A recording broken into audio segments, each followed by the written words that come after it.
African Energy Chamber brought out Africa's Common Sense Energy Agenda, which is basically a 10 points call to action to African governments, to the African energy sector to address the COVID-19 and the oil price crisis which the sector is currently facing.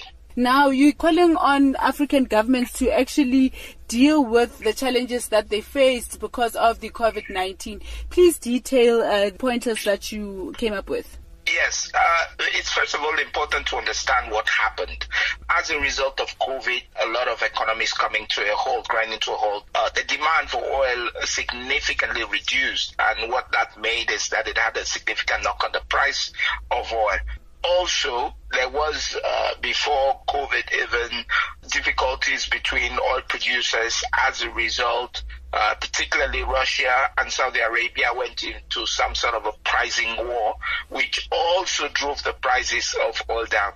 The problem with that is it makes producing oil industry significantly non-profitable. And as a result, people are not going to invest to be able to ensure that we have future developments of these resources on the continent.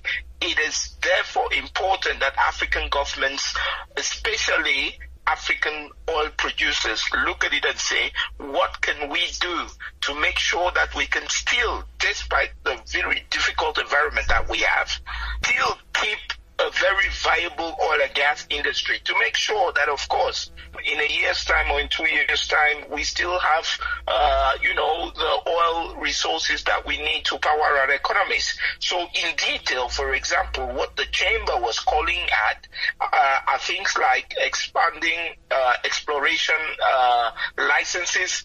Those which were supposed to end can get a 1 or 2 year extension.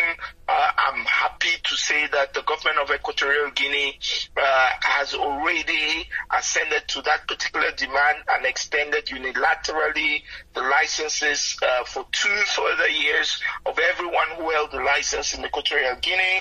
We're saying we need to be able to look at our tax regimes, for example, and to say at this particular moment where companies are very unprofitable because of the price environment, why don't we reduce taxes or even defer taxes to say, we can claw those back when the prices get back to normal, when the industry gets back to normal.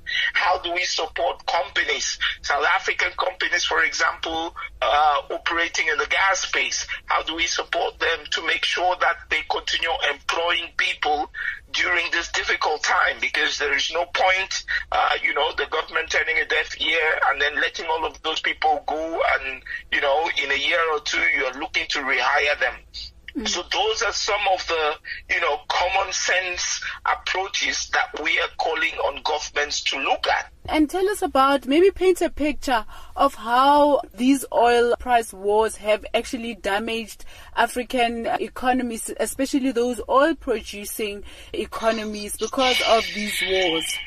Yes, you have a number of countries, for example, Angola gets over 90% of government revenue out of oil resources.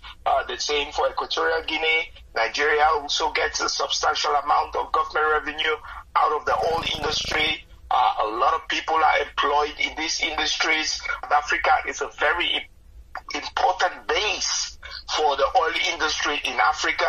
Out of the port of Durban and the ports of Cape Town, there is a lot of work in terms of work going on rigs, refurbishments that are going out.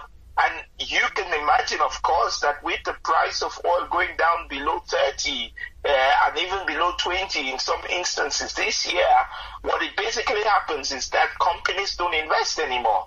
Some of those companies go bankrupt.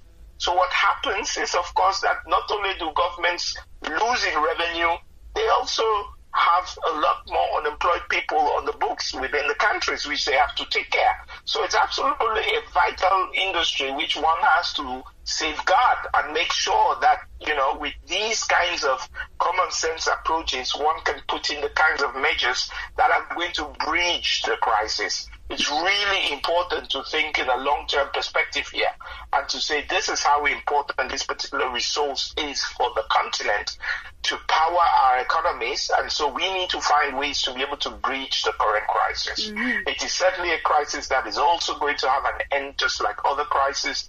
And so it's important to understand in what context we are and how to find ways to be able to bridge them and support companies that employ people and countries overall out of it. And how urgent are these reforms? They are urgent. You need to hit the iron when it's hot.